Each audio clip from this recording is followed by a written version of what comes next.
महाभारत की युद्ध भूमि में जब अर्जुन ने अपने सगे संबंधियों को सामने देखा, तो उसका शरीर कांप उठा, मन विचलित हो गया।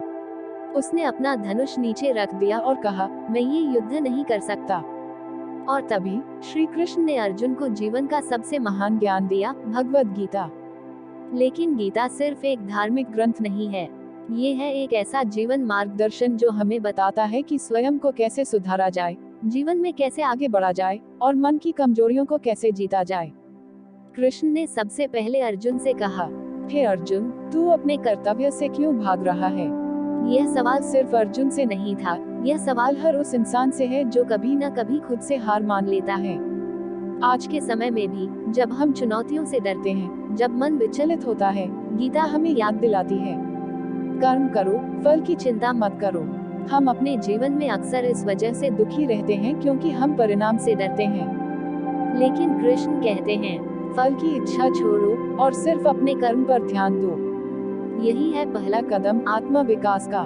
फिर आता है मन का नियंत्रण। कृष्ण कहते हैं, मन ही मनुष्य का मित्र है और मन ही उसका शत्रु।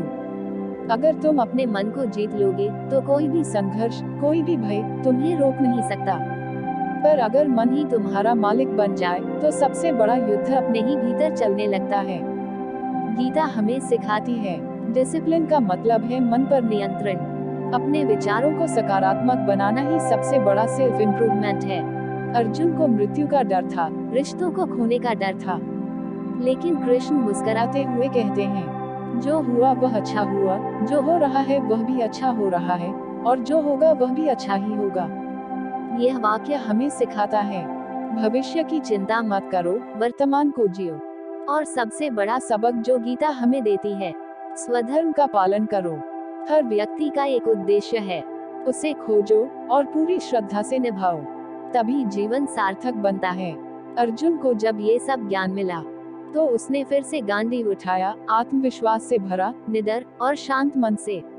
वह युद्ध तो महाभारत में हुआ था, लेकिन असली युद्ध तो आज भी हर इंसान के भीतर चल रहा है। भय और विश्वास के बीच, आस्य और कर्म के बीच, माया और सच्चाई के बीच।